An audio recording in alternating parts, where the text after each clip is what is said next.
ओम शांति। तो आज की मुरली क्लास में बाबा भी बच्चों से यही कहता है कि बच्चे अपने पर भरोसा है तो एक दाव लगा लो।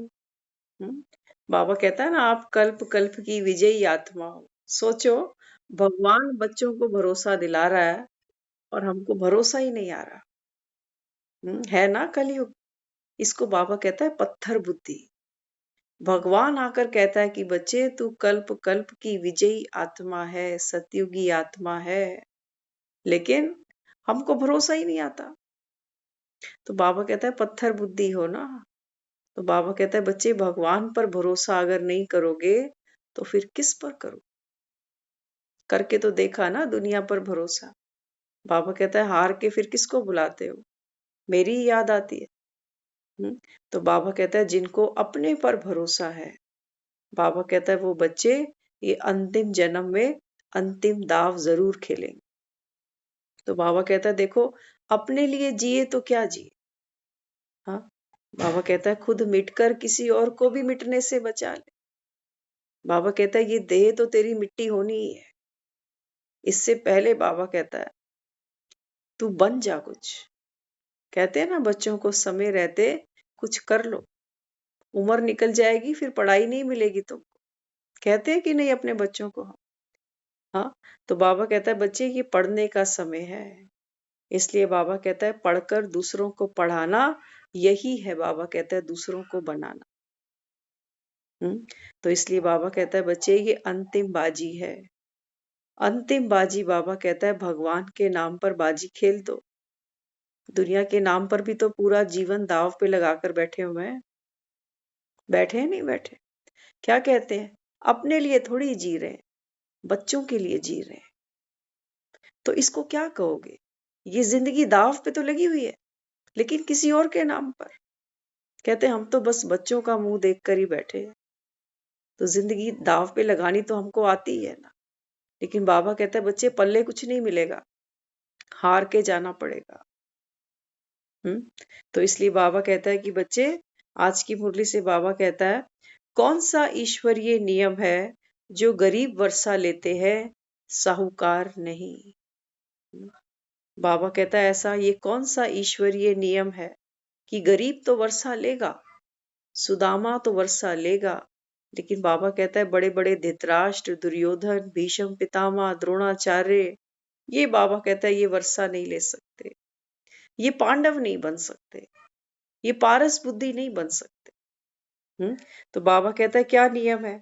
तो नियम बाबा समझाता है। बाबा कहता है बच्चे ये नियम है ईश्वर का, क्योंकि भगवान को हमने कहा है गरीब निवास। बाबा कहता है जो यहाँ पूंजीपति हैं, बड़े बड़े बुद्धिजीवी हैं, वो तो सोचते हैं कि यही स्वर्ग है। क्योंकि सुख तो है ना। बाबा कहता है माया ने बड़ी रौनक मचाई है। सोने की लंका ऐसे ही नहीं कह दिया हमने रावण की सोने की लंका थी।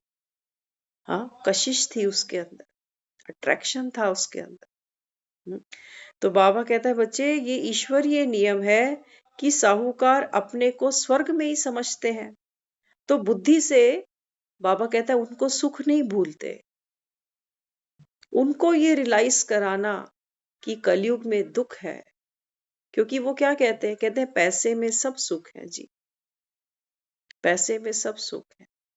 हाँ, तो क्या सोचते हैं कि अच्छा घर होगा, अच्छी गाड़ी होगी, अच्छा बिजनेस होगा, तो दुनिया पूछेगी, अखबारों में नाम आएगा, वीआईपी बनकर दाएं बाएं घूमेंगे।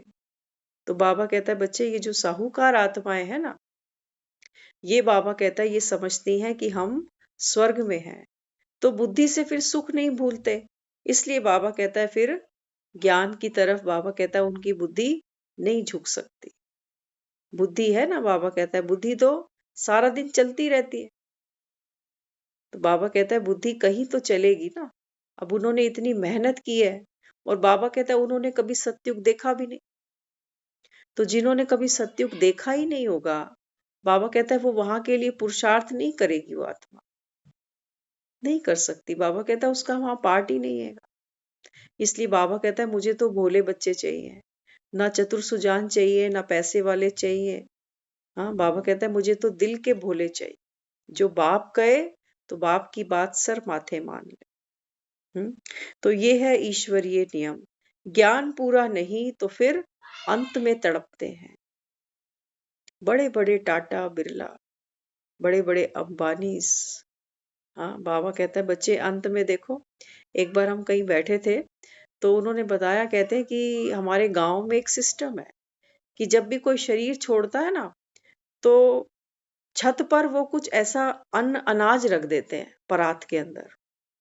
तो कहते हैं 4 दिन के अंदर अंदर ना कोई भी पक्षी यहाँ आकर अपने पांव छोड़ देता है, पंजे के निशान छोड़ देता है, तो हमको पता चल जाता है कि इस आत्मा ने अब कौन सा जन्म लिया। तो हम सोच रहे थे इसके बारे में कि ऐसा ये कैसे हो सकता है। हाँ देखो, एक तो बड़े मजे की बात है, आपने छत पर कुछ अनाज रखा है, तो वहां कौन आएंगे? कौन आएंगे? पक्षी आ सकते हैं ना। कौवा आएगा, चिड़िया आएगी, बाज आएगी, यही पंच आकर वहां पर अपने पंजे मारेंगे। तो वो यही सोचते हैं कि आने जो आत्मा यहाँ से गई है, उसने कौवे का जन्म लिया, बाज का लिया, चिड़िया का लिया, क्योंकि सबके पंजे की बनावट अलग अलग होती है।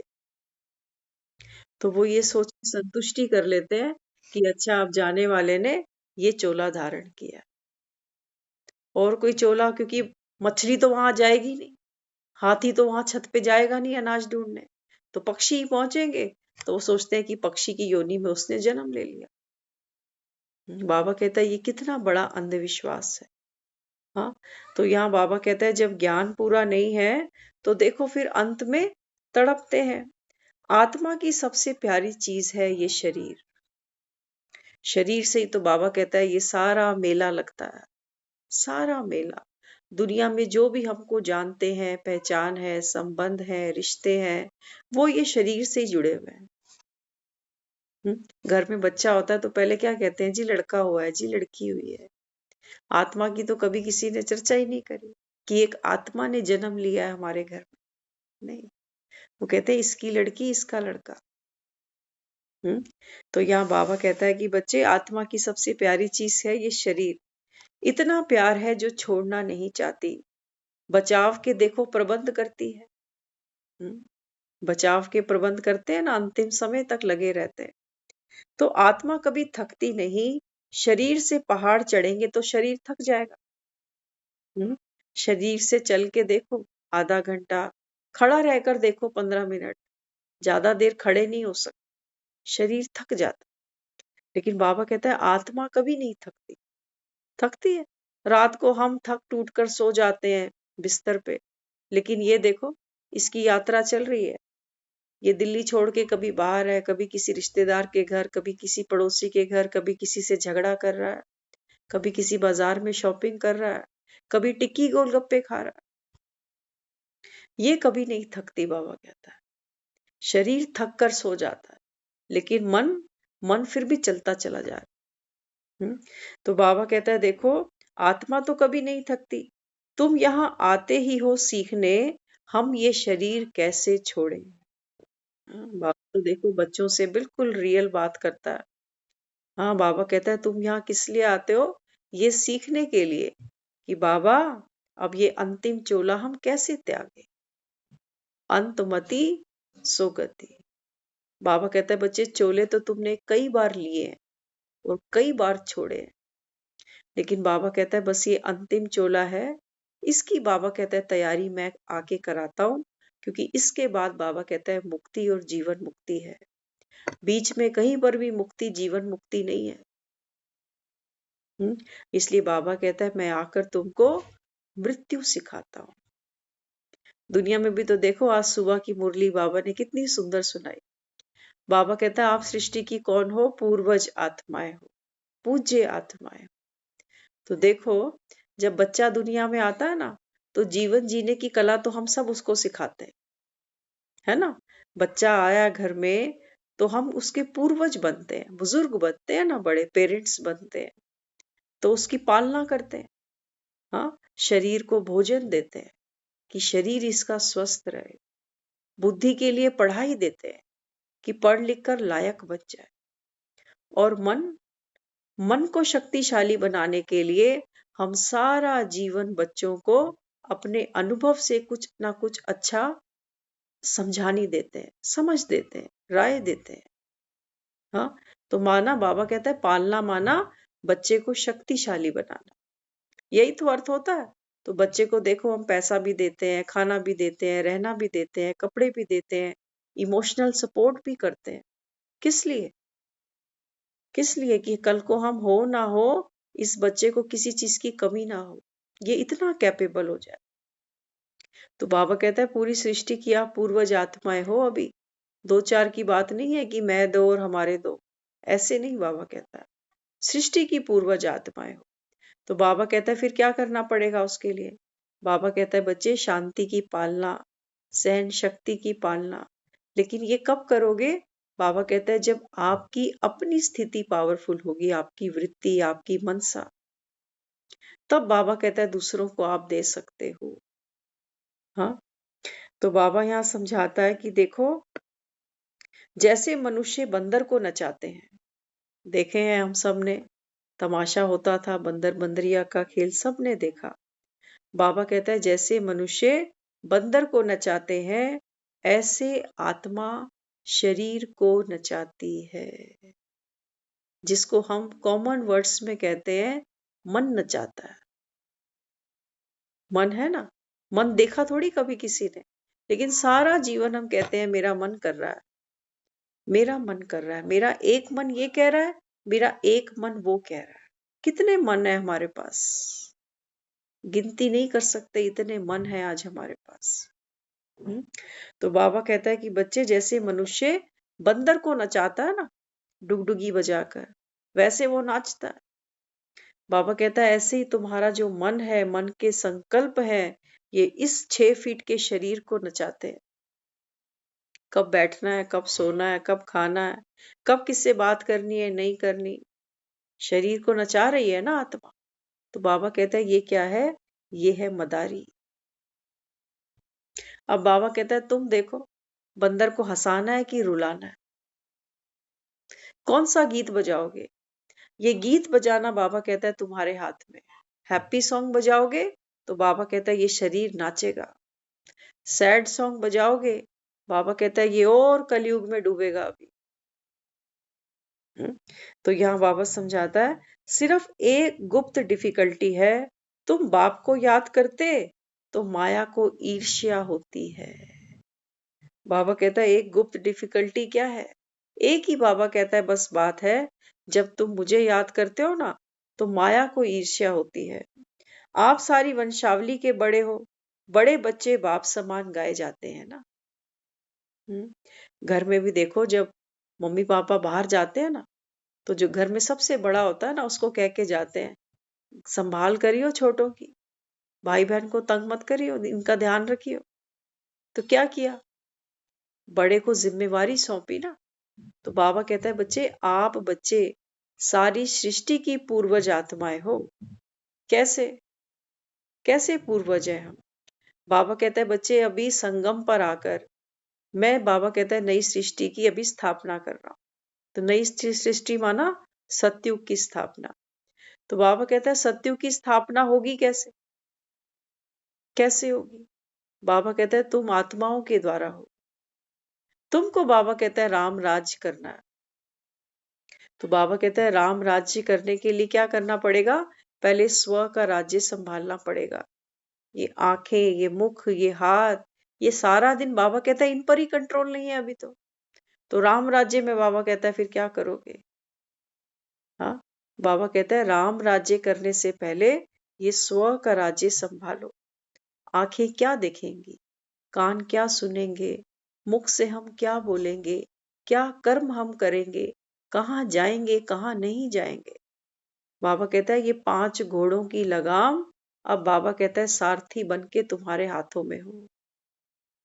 अब मन के पागल घोड़े हमको नहीं नचाएं कि मन कभी ये कर रहा है, मन कभी वो कर रहा है, फिर कहते मैं तो करके पछता रहा हूं। करते हैं ना कई बार, कोई ऐसे ऐसे काम भी कर बैठते हैं, कहते हाय करके ही पछता रहा हूं। नहीं करता तो अच्छा, आके ही पछताया, जाके ही पछताया, खरीद के ही पछताया, बोल के ही पछताया। कितने कामों पे हमको पछताना पड़ता है। हाँ, तो बाबा कहते हैं ये हैं तुम्हारे 5 घोड़े, तुम्हारी कर्मेंद्रियों के, इन पर तो लगाम कसो। बाबा कहता है तभी तो कहूंगा तुमको कि तुम योगी आत्माएं हो, पवित्र आत्माएं हो। तो पवित्र आत्मा माना पावरफुल सोल। कब क्या बोलना है, कितना बोलना है, किससे बोलना है, बाबा कहता है ये कंट्रोल आपके अंदर होना चाहिए। कौन सी बात सहन करनी है, कौन सी नहीं करनी, कहाँ सामना करना है, कहाँ सहन करना है, कहाँ बात को संभाल लेना है। बाबा कहता है ये सब शक्तियां तुमको अभी यूज करनी है। एक राजा होता है ना, राजा को पूरा मैनेजमेंट एडमिनिस्ट्रेशन आना चाहिए कि किससे क्या काम लेना है। तो बाबा कहता है अभी यही तो इसको संभालना है, पूरा एडमिनिस्ट्रेशन बाबा कहता है आत्मा को संभालना है अभी। तो बाबा कहता है यहाँ पे ये ट्रायल तो करो कम से कम पहले। हम्म, तो यहाँ बाबा कहता है एक ही डिफिकल्टी है, जब बाप को याद करते हो तो माया को ईर्ष्या होती है। तो भाग्यवान बच्चे सबको सुख देकर, ध्यान से सुनना, भाग्यवान बच्चे सबको सुख देकर शीतल होकर चलते हैं तो भाग्य बनता है। बाबा कहता है अभी बाप की श्रीमत पर चल रहे हो ना, तो बाबा क्या श्रीमत देता है, बच्चे सबको सुख देना, शुभ संकल्पों से, शुभ बोलों से, शुभ कर्मों से। लेकिन बाबा कहता है कई बच्चे क्या करते हैं, करते तो हैं सुख तो दे देते हैं, लेकिन अंदर से शीतल नहीं रहते। ये पुरुषार्थ ना बड़ा गहरा है। ये सिर्फ करने तक सीमित नहीं है कि हम बाहर क्या क्या कर रहे हैं। बाबा कहता है ठीक है वो तो करा, लेकिन करने के पीछे बाबा कहता है अंदर टेम्परेचर कैसा था। कैसा टेम्परेचर था? बाबा कहता है अंदर शीतल होकर जो चलते हैं ना, तब भाग्य बनता है। अंदर टेम्परेचर नहीं बढ़ाना, बीपी नहीं बढ़ाना कि मैं कर रहा हूं, किसी को मेरी कदर नहीं है, कब से कर रहा हूं, जिस दिन नहीं करूंगा इनको छठी का दूध याद आ जाएगा। करते भी जा रहे हैं और गाना भी अंदर चलता जा रहा है। तो बाबा कहता है फिर भाग्य नहीं बन रहा, क्योंकि ये सितारा तो गर्दिश में चला गया। बाबा कहता है भाग्य का सितारा माना आत्मा। आत्मा तो बाबा कहता है ये बिंदिया तब चमकती है जब तुम एक बाप को याद करते हो। बाप समान बनकर बाबा कहता है दूसरों की सेवा करते हो। तो माँ बाप है ना, पूरा जीवन बच्चों को दे देते हैं, कभी उफ तक नहीं करते। करते? कभी नहीं करते उफ। हाँ, तो बाबा कहता है बच्चे आप कौन हो? सृष्टि की पूर्वज आत्माएं। तो इसलिए बाबा कहता है दूसरों को सुख तो देना है, लेकिन बाबा कहता है भीतर से शीतल हो। तब बाबा कहता है तुम्हारा भाग्य बनता है। अभी नाम रूप की बीमारी से बचना है, नींद भी कम करो तो अच्छा है। बाबा कहता है नाम रूप की बीमारी से बचो। किसी को भी देखो ना, बाबा कहता है बस आत्मा ही देखो, मणि को देखो, सांप को नहीं देखो। ये शरीर तो बाबा कहता है जैसे सांप है, ये डस लेगा। सांप डसता है ना, डंक कैसे मारता है एकदम से। बाबा कहता है सांप डसेगा, तो तुमको भी बाबा कहता है देह के भान में लेके जाएगा। मेरा संबंध, मेरा रिश्ता, मेरा पद, मेरी विशेषताएं। बाबा कहता है ये सांप तुमको डसेगा। इसलिए बाबा कहता है सामने वाले को भी आत्मा देखो, और स्वयं भी बाबा कहता है इसी भान में रहो कि मैं भी आत्मा ही हूँ। तो बाबा कहता है शरीर तो पतित है, और उनको तुम याद क्यों करते हो? बाबा कहता है ये जो शरीर है ना, ये तो पलीत है, पतित है। तो बाबा कहता है शरीर को क्यों याद करते हो? आज खुशी में है तो कल मुर्दे बन पड़ते। हाँ, जरा सी कोई बात आई तो बाबा कहता है फिर देखो शरीर में वो रौनक नहीं रहती। बीमारी लगी और बाबा कहता है शरीर का फिर हाल देखो। और वैसे भी कभी ऑब्जर्व करना, हमारे शरीर में ना सिवाय गंदगी के कुछ है भी नहीं, कुछ भी नहीं है। तो बाबा कहता है बच्चे कल को मुर्दे बन पड़ते हो। रोटी बेलते भी स्वदर्शन चक्र चलता रहे। बाबा कहता है रोटी होती है ना, तो वो पेड़ा बनाते हैं उसका, कैसा होता है? गोल। बाबा कहता है तुमको भी क्या याद आए? घर याद आ जाए, आत्मा का स्वरूप याद आ जाए, पिता याद आ जाए, सुदर्शन चक्र याद आ जाए, सृष्टि का चक्र याद आ जाए, अपने पांचों स्वरूप याद आ जाए। तो बाबा कहता है रोटी बेलते भी क्या करो? सुदर्शन चक्र फिराते चलो। याद में रह भोजन बनाओ, खाओ, तो हृदय शुद्ध हो जाएगा। बाबा कहता है बच्चे थोड़ा सा पुरुषार्थ ना हम अपने पर तो करते ही हैं कि क्या सोचते हैं, क्या देखते हैं, लेकिन बाबा कहता है जैसा अन्न वैसा मन। खाने का भी इफेक्ट हमारे मन पर पड़ता है। खाने का इफेक्ट हमारे मन पर पड़ता है। ये खाना क्या है वास्तव में? आप देखो, जब हमारे किसी के साथ मधुर रिलेशन होते हैं ना, तो हम उनको खाने पर बुलाते हैं ना। किसी से बहुत अच्छे रिलेशन है तो छूक एकदम कभी ऐसा चूकेंगे नहीं मौका कि आप आओ हमारे घर, कभी लंच पर आओ, कभी डिनर पर आओ। तो क्या होता है?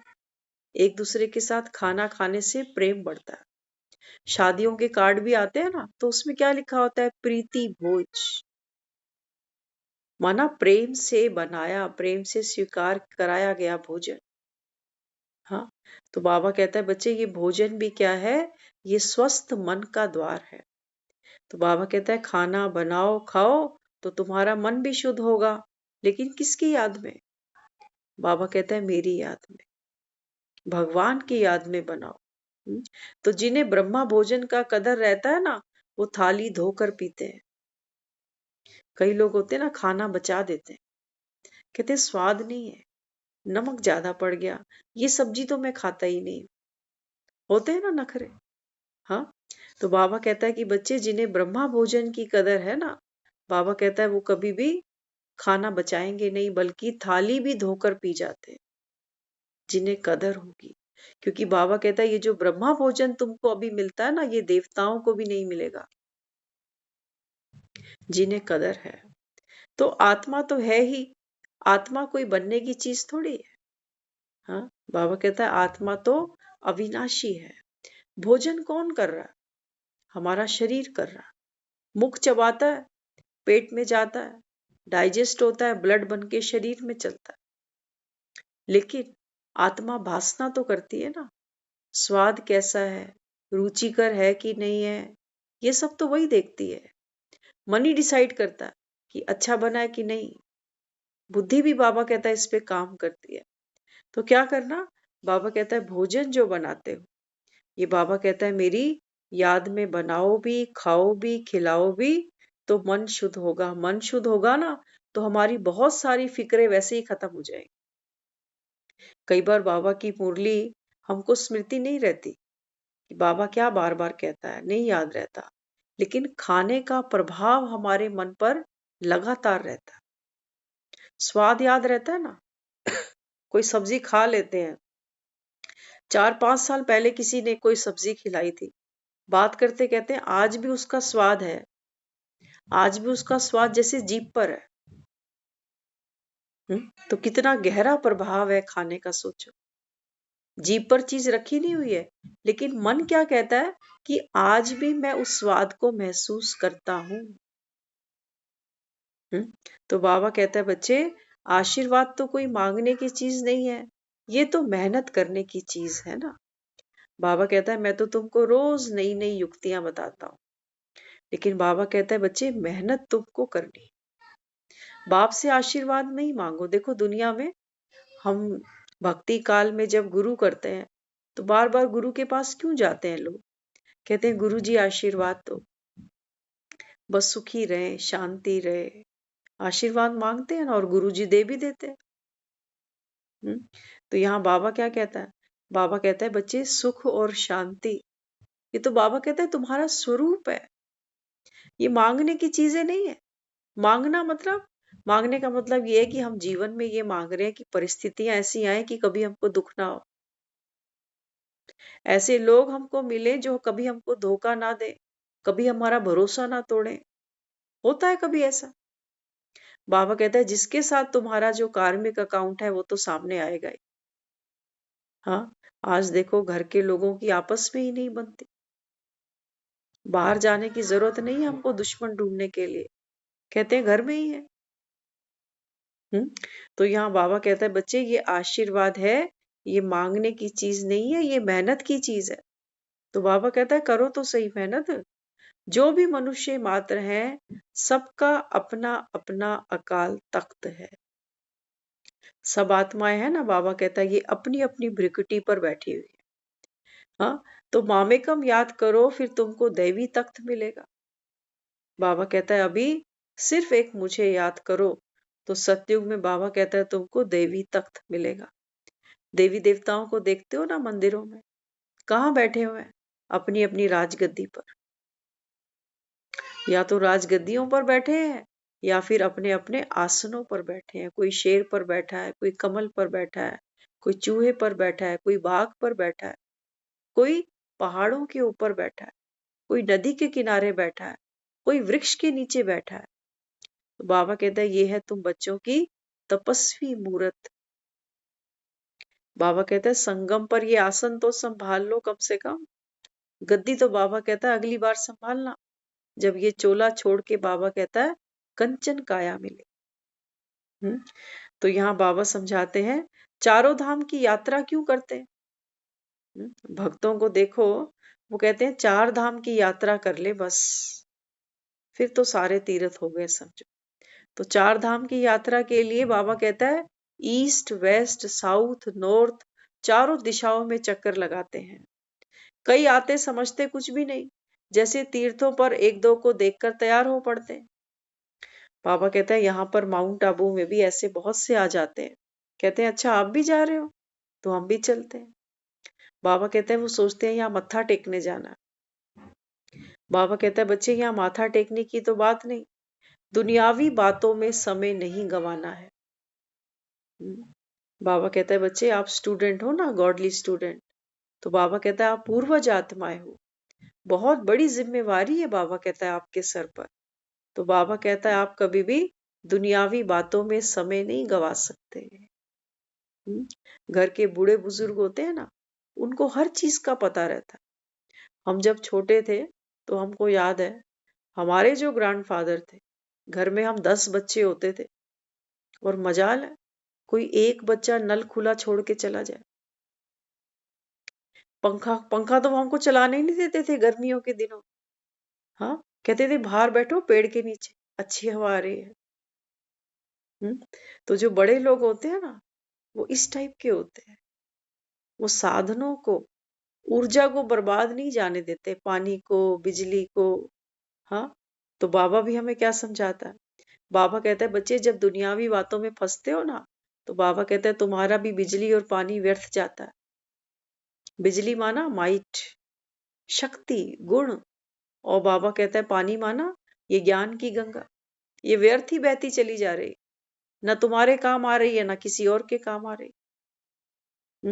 तो बाबा हमको समझाता है कि बच्चे दुनियावी बातों में समय नहीं गंवाना चाहिए।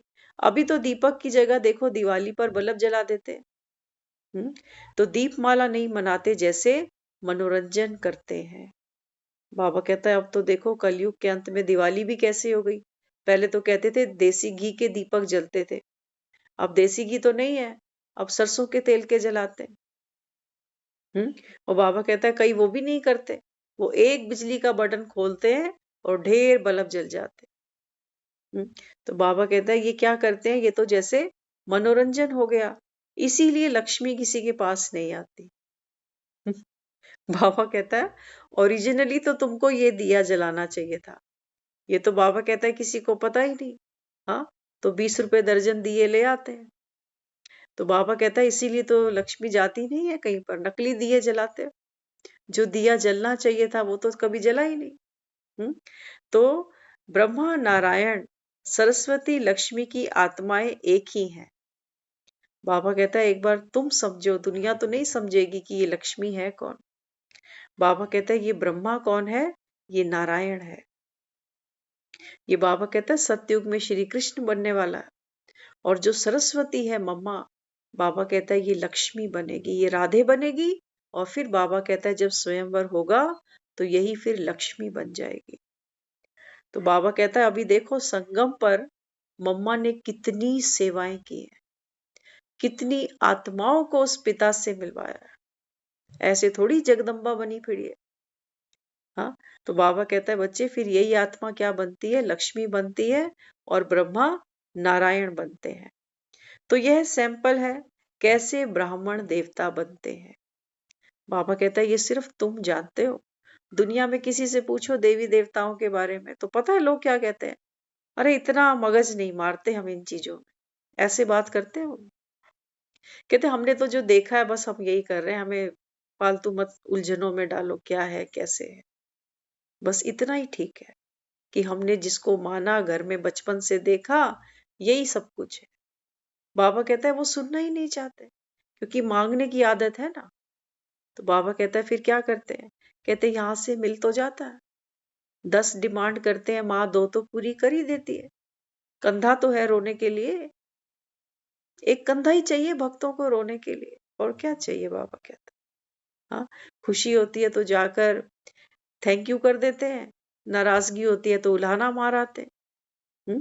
तो बाबा कहता है बच्चे तुम ही जानते हो कि ब्राह्मण देवता कैसे बन जाते हैं। ब्रह्मा के बच्चे बीके कहलाते हो ना। तो बाबा कहता है अभी संगम पर क्या बने हो। दुनिया कहती है कि ये जो सृष्टि बनी है ब्रह्मा ने रची है। तो बाबा कहता है ब्रह्मा के बच्चे कौन हुए, ब्रह्मा कुमार, ब्रह्मा कुमारी। कुमार माना बेटा कुमारी माना बेटी। तो बाबा कहता है ब्रह्मा के बच्चे हो, ब्रह्मा के बच्चे माना ब्राह्मण आत्मा है, क्योंकि ब्रह्मा तो स्वयं ब्राह्मण है और ब्राह्मण ही बना रहा है। तो बाबा कहता है कि बच्चे ब्रह्मा के बच्चे बीके कहलाते हो, शिव बाबा के बच्चे शिव बच्ची हो, तो जब निराकार आत्माएं हो। तो दो बिल्ले लड़ते हैं, अमेरिका रशिया, मक्खन बीच में तीसरा खा जाता है। बाबा कहता है अभी तो देखो घर घर में लड़ाई है, और बाबा कहता है इसी बीच में तुमको ये ज्ञान का माखन खाने को मिल रहा है। मिल रहा है नहीं, दुनिया देखो लग रही है 99 के चक्कर में, पूरा ही नहीं हो रहा उनका। बाबा कहता है हुआ ही नहीं किसी का, होगा भी नहीं। बाबा कहता है वो 99 में लगे रहेंगे और मेरे बच्चे बाबा कहता है ये ज्ञान का माखन खाएंगे। ये बाबा कहता है कर्मों वालों को मिलेगा, सबको नहीं मिलेगा। तो बाबा कहता है आपस में दोनों पावरफुल हैं, जहां तहां आपस में लड़ा देते हैं, फिर मदद लेते हैं, क्योंकि व्यापार में भी है ना, हद के नाज नखरों से निकल रूहानी नाज में रहने वाले प्रीत बुद्धि भाव। बाबा कहता है बच्चे अब हद के नाज नखरे नहीं कर, दुनियावी जो नाज नखरे है ना, आज तबीयत ठीक नहीं है, आज मूड खराब है, आज ये है वो है, बाबा कहता है नहीं। ब्राह्मण आत्मा बाबा कहता है ज्ञानी आत्मा को ये बातें बाबा कहता है शोभा नहीं देती। तो हद के नाज रखनों से निकलकर रूहानी नाज में रहने वाले, बाबा कहता है अपने स्वयं की रूहानियत में बाबा कहता है रचने बसने वाले बनो। और बाबा कहता है एक बाप से प्रीत बुद्धि वाले बनो। मनुष्य मत कहती हम मोक्ष में चले जाएंगे, श्रीमत कहती ये अनादि ड्रामा है, मोक्ष मिल नहीं सकता। बाबा कहता है कितने बेचारे भक्त हैं जो भक्ति करते हैं और कहते हैं भगवान हमको मुक्ति दे दे। मुक्ति तो दे सकता है, नहीं मांगते तेरे से सुख हम, कम से कम मुक्ति तो दे, छुटकारा तो दे। लेकिन भगवान क्या कहता है? भगवान कहता है कि बच्चे ये ड्रामा अनादि बना हुआ है, इसमें भगवान भी हस्तक्षेप नहीं कर सकते। हाँ, तो वो कहता है बच्चे मोक्ष जैसी कोई चीज नहीं है, मुक्ति तुमको मिलती है। लेकिन बाबा कहता है मुक्ति कब मिलती है? जब मैं सब आत्माओं को घर ले जाता हूं। लेकिन बाबा कहता है घर जाकर भी तो तुमको अपने अपने समय पे पाठ बजाने आना पड़ेगा, आना पड़ेगा। बाबा कहता है मैं खुद, ना मेरे पास अपनी मोटर है ना शरीर है, मेरे को भी बाबा कहता है अपना पाठ बजाने आना पड़ता है, तो तुम कैसे नहीं आओगे? इसलिए बाबा कहता है ड्रामा में कोई हस्तक्षेप मैं कर नहीं सकता। तो मोक्ष तो बाबा कहता है यहाँ है ही नहीं। कम से कम आत्मा एक जन्म तो जरूर लेगी, भले ही वो 1 सेकंड का ले। एक जन्म तो बाबा कहता है कम से कम, और मैक्सिमम तुम्हारे 84 जन्म। तो सोचो जो आत्मा एक ही जन्म लेगी, क्या होगा उसका जीवन? बाबा कहता है इसको मोक्ष कहोगे? देखो हम शरीर में बैठे हैं ना, शरीर में आकर आत्मा अपनी इनर्स पावर को अनुभव करती है। हम यहाँ दुनिया में आते हैं, एक शरीर में आत्मा रहती है, यहाँ कितना सुख भोगते हैं, संबंधों का सुख भोगते हैं, एक दूसरे से कुछ सीखते हैं, अच्छा अच्छा खाते हैं, बढ़िया बढ़िया पहनते हैं, कितनी सुंदर सुंदर जगहें घूमते हैं। तो बाबा कहते हैं जन्म तो आत्मा लेती है, लेकिन सुख पाने के लिए। लेकिन बाबा कहता है जैसे जैसे तुम्हारे में विकार आते जाते हैं ना, बाबा कहता है फिर ये दुनिया पाताल बन जाती है, ये नर्क बन जाती है। तो बाबा कहता है जन्म लेना तो खूबसूरत चीज है, लेकिन अब बाबा कहता है कलयुग में कोई जन्म खूबसूरत नहीं बचे। आज देखो जो दुनिया में बच्चे आ रहे हैं ना, हम क्या देंगे उनको? मास्क लगा के तो हम ही मरे जा रहे हैं। अब तो फिर भी हम कह सकते हैं मास्क थोड़ा सा ऑप्शनल हो गया, लेकिन अभी भी कुछ पता नहीं है हम क्या देंगे अपने बच्चों को। ना यहाँ पर अच्छा पानी है, ना अच्छा खाना है, बाबा कहता है ना यहाँ हेल्दी रिलेशंस है, रहने को जगह कम पड़ रही है, अस्पतालों में बेड नहीं मिल रहे, स्कूलों में एडमिशन नहीं मिल रहे, इतनी मोटी मोटी डोनेशन जा रही है। बाबा कहता है यहाँ पे अब क्या करेगा कोई आके? इसलिए बाबा कहता है बच्चे अब तो घर चलो। इसलिए बाबा कहता है ये पढ़ाई पढ़ो, ये पढ़ाई बाबा कहता है मेरा आशीर्वाद है तुमको। सोचो ये भगवान का आशीर्वाद है जो हम सबको मिल रहा है। लेकिन बाबा कहता है आशीर्वाद पाने के लिए तुमको पात्र बनना पड़ता है। तो पात्र बनने के लिए बाबा कहता है बैठो तो सही मेरे सामने। तो बाबा क्या करता है, हमको दृष्टि से भी पावरफुल बनाता है। इसलिए बाबा कहता है बच्चे संग के रंग में बैठो, अपने को आत्मा समझकर बैठो, ये समझकर बैठो कि ये मेरा अंतिम जन्म है, अभी अब गया कि तब गया। तो इसलिए बाबा यहाँ समझाता है कि देखो ये श्रेष्ठ मत ही तुमको श्रेष्ठ बनाती है। भले कोई कहे ये पार्ट बजाना हमको पसंद नहीं, परंतु इसमें कुछ कर नहीं सकते। बाबा कहता है दुनिया तो अभी मोक्ष के पीछे लगी हुई है। अभी कल परसों हमने देखा किसी ने एक व्हाट्सएप पे एक मैसेज डाला हुआ था, उसमें कोई है नरेला, पता नहीं नरेला या नजफगढ़ की तरफ पे, तो वो बैठते हैं ना शाही दवा खाने वाले, उसने अपने बैनर पे प्रिंट करवा रखा था कि हमारे यहाँ मुर्दों को भी जिंदा किया जाता है। वो तो भगवान बन गया फिर। तो हाँ, हाँ भगवान बन गया फिर, वो तो तो मुर्दों को लोग जिंदा कर दिया जाता है। लोग व्यंग कर रहे हैं ना उस पे, तभी तो उसको फॉरवर्ड कर रहे हैं। तो उसने शाही दवा खाने के बाहर लिखा कि हमारे यहाँ मुर्दों को भी जिंदा कर दिया जाता है, कि पब्लिक आए तो सही।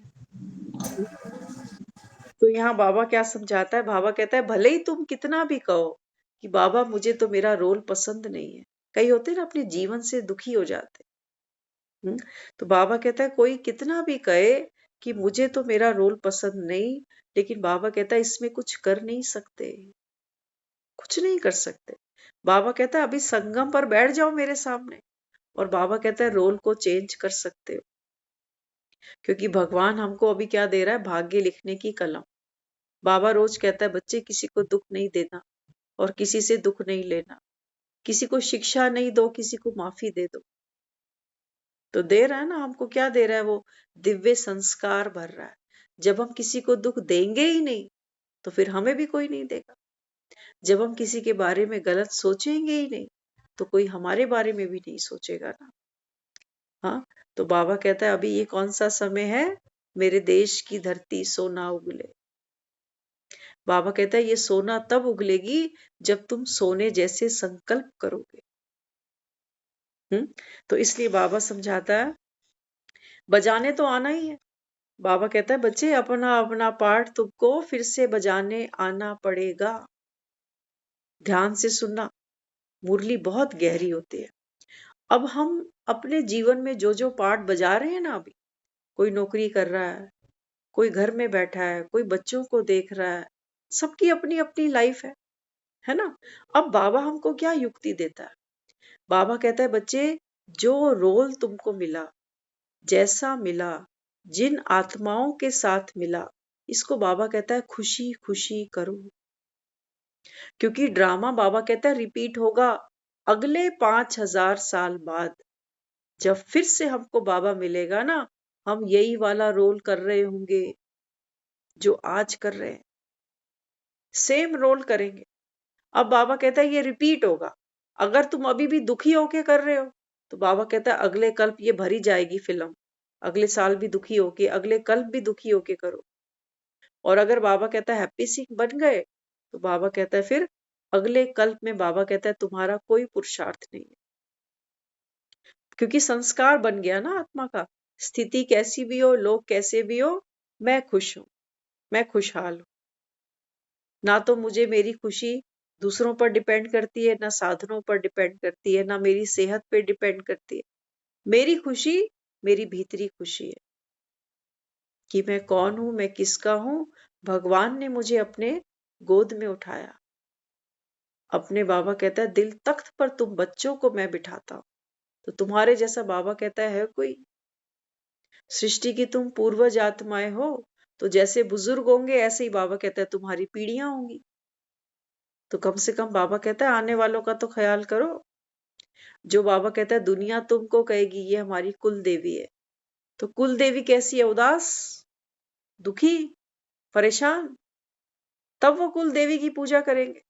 नहीं, कुल देवी माना पावरफुल आत्मा। तो यहाँ बाबा कहता है बच्चे पाठ तो तुमको बजाना ही पड़ेगा। हमारे में परमात्मा व्यापक नहीं है, सभी में आत्मा है। बाबा कहता है भक्ति में तो कहते हो ना सबके अंदर भगवान, लेकिन बाबा कहते हैं नहीं बच्चे, आत्मा सबके अंदर है, परमात्मा सबके अंदर नहीं है। तो बाबा कहता है सभी में आत्मा व्यापक है, आत्मा को तो आग लगती नहीं, इंश्योर है। 5 तत्वों से ही सारी दुनियावी सामग्री बनती है।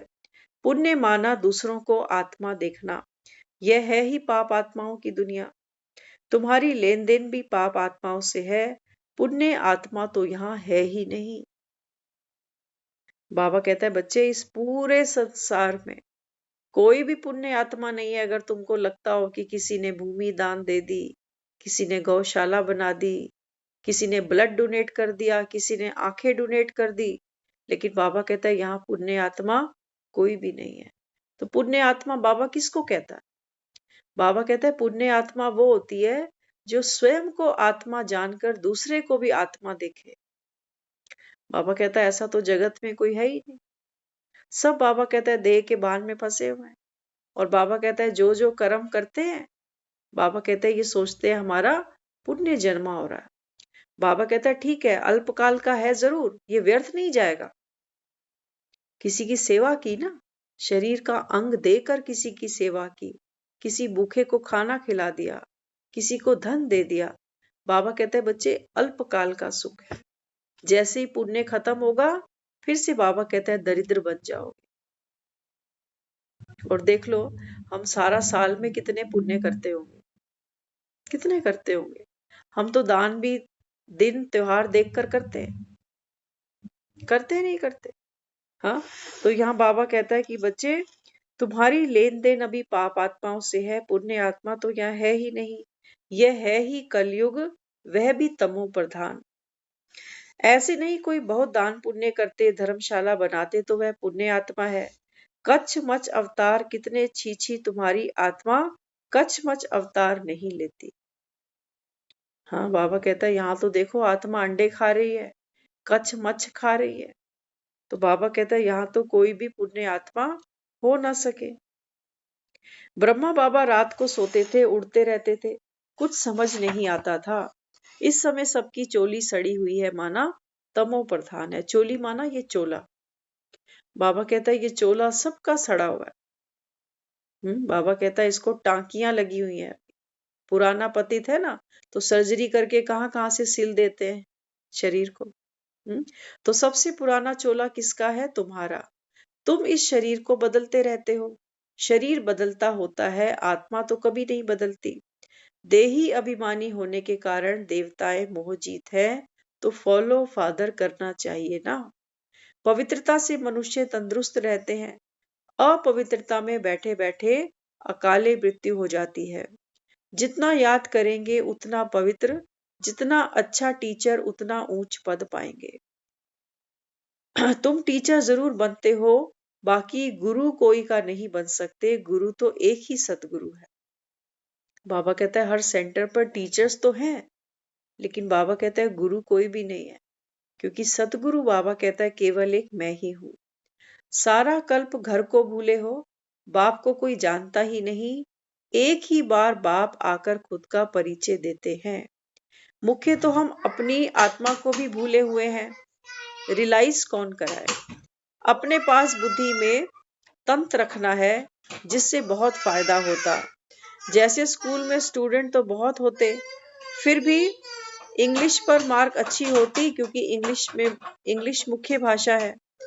ज्ञान सूर्य ज्ञान चंद्रमा के साथ साथ ही बन रात को दिन बनाने वाले रूहानी सितारे भवा। आप ब्रह्मा की रात में प्रकट होते हो, वे सितारे दिन को रात में ही बनाते। बाबा कहता है आसमान पर चंद्रमा के साथ जो तारे निकलते हैं ना, वो बाबा कहता है रात को दिन नहीं बना सकते। लेकिन आप बच्चे जो ब्रह्मा के साथ बाबा कहता है ज्ञान सितारे बनते हो, ये बाबा कहता है सतयुग का दिन चढ़ा देते। तो बाप की श्रीमत पर चलना ही बाप का रिगार्ड है।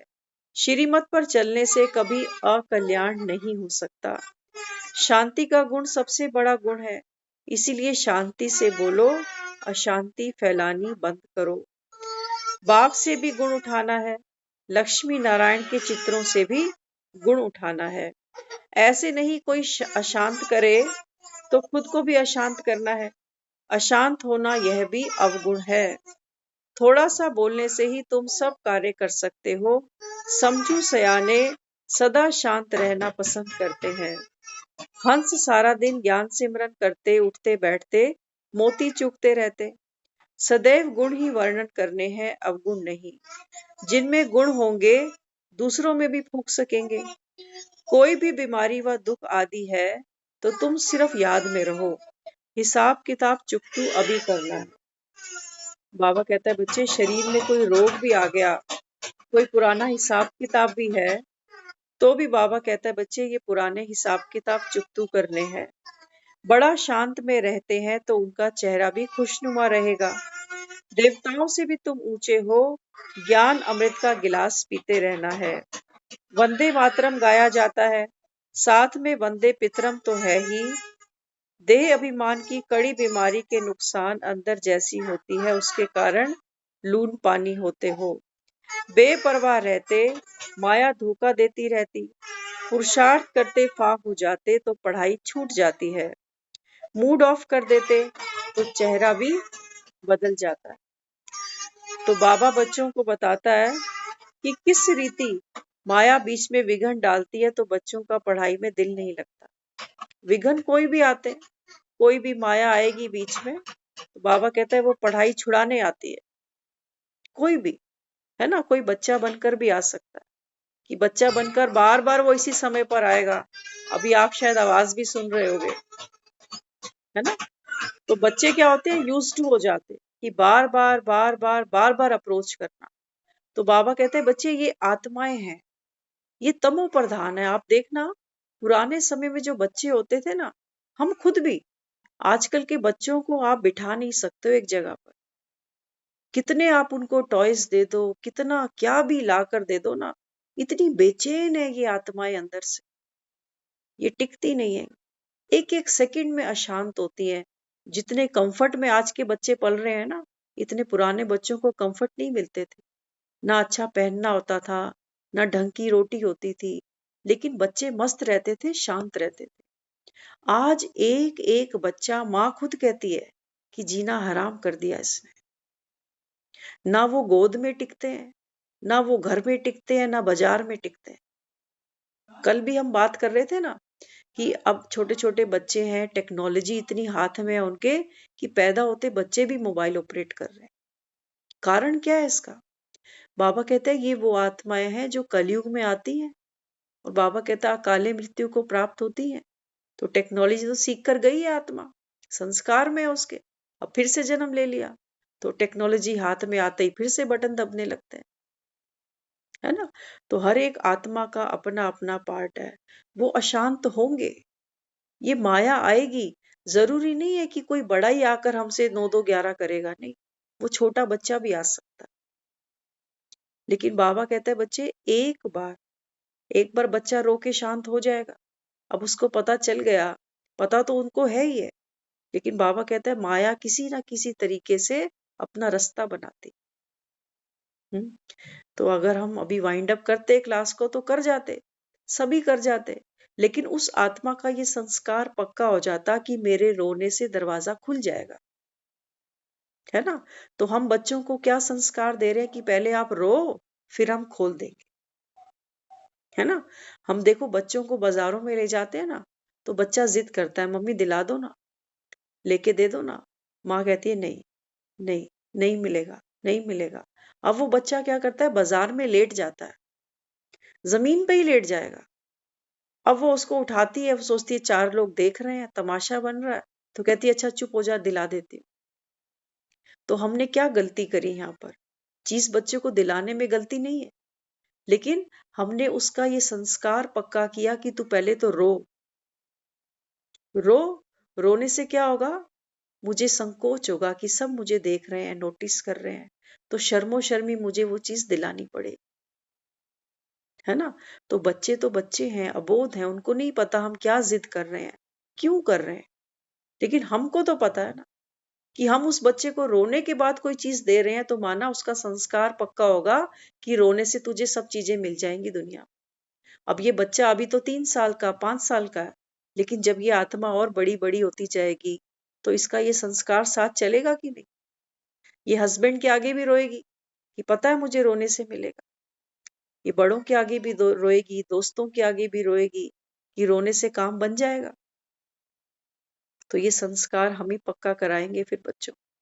इसलिए बाबा कहता है या तो एक ही बात हो कि कोई बात है देनी है कि नहीं देनी बच्चों को, लेकिन रुला कर नहीं दे, है ना। तो हर आत्मा अपने संस्कारों पर पाठ खेलती है। इसका मतलब ये नहीं है कि उसके बहकावे में आकर उसके संस्कार में संस्कार मिलाकर हम अपना पाठ छोड़ दें, हम अपना कर्म बदल दें, हम अपना ट्रैक बदल दें। हम नहीं बदलेंगे, है ना। हालांकि हो सकता है कोई सोचे कि पता नहीं इनको बच्चे को रुलाने में क्या मजा आ रहा है, 2 मिनट कुंडी खोल ही देते। लेकिन ये रोज की बात है, आज की बात नहीं है। अब ये आदत तो ब्रेक करनी पड़ेगी। कौन करेगा। ये सिर्फ कमरा खुलवाने की बात नहीं है। वो बच्चा हर बात पे जिद करेगा, हर बात पे जिद होगी। पेन कौन सा चाहिए, आइसक्रीम कौन सी चाहिए, यहाँ जाना ही है, वो पाना ही है, वो करना ही है। तो हम अपने तो बच्चों, पहले जिद नहीं है ना, फिर उसको आदत पड़ जाती है। हम फिर खुद ही कहते हैं कि पहले जिद जिद्दी काम बहुत हो करते हैं गए। तो आदत पड़ जाती है ना। हम्म, हम फिर कहते हैं बच्चों को हमारे बच्चे जिद्दी बहुत हैं, सुनते ही नहीं। कहते हैं कि नहीं कहते। तो ये देखो बाबा कहता है सब घरों में विकार है, छोटे छोटे बच्चों को भी। अगर आप ये बोलो ना, हम पहले कहते थे बच्चे मन के सच्चे, आज ये गाने सूट नहीं करते बच्चों पर। बच्चों को सारे ट्रिक्स पता है कि माँ बाप से काम कैसे लेने हैं।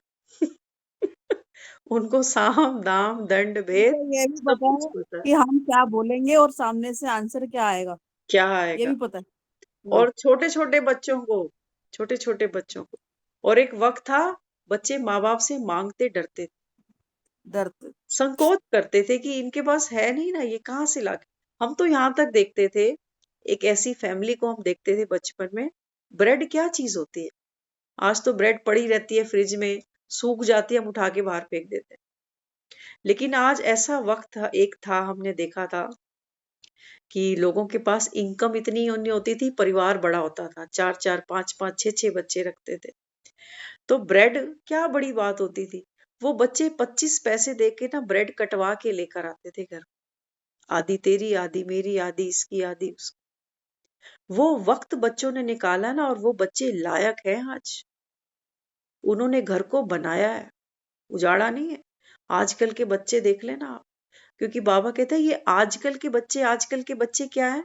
बाबा कहते हैं ये वो आत्माएं हैं जो जल्दी जल्दी शरीरों को छोड़ के, क्योंकि कलयुग में हमारे हैं 42 जन्म, इनको अपने 42 जन्म जल्दी जल्दी पूरे करने हैं ना।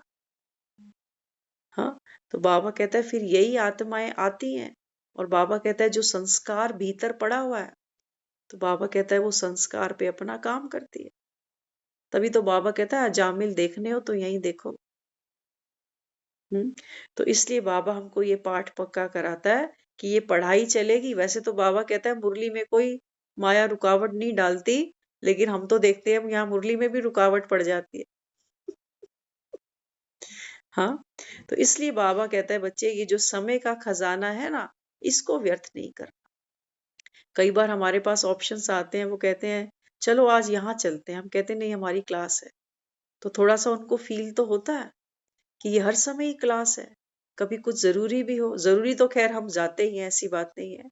लेकिन जहां सिर्फ टाइम पास ही करना हो, वहां जाके क्या करना, है ना। तो जहां से कुछ सीखने को मिले, जहां से जीवन सफल बने, बाबा कहता है अपने पर एक दाव लगा ले।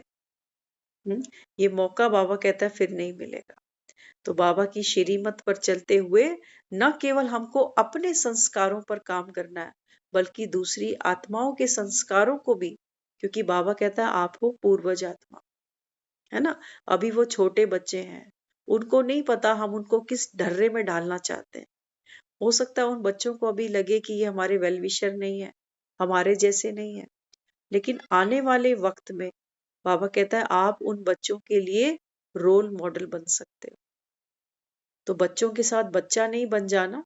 बाबा कहता है आप पूर्वज आत्माएं हो, आपका काम है दूसरों को पालना देना, और पालना वो आत्मा देगी, बाबा कहता है जो अनुभवी होगी, जो स्वयं शक्तिशाली होगी, वो आत्मा बाबा कहता है दूसरों को पावर देगी। ओम शांति।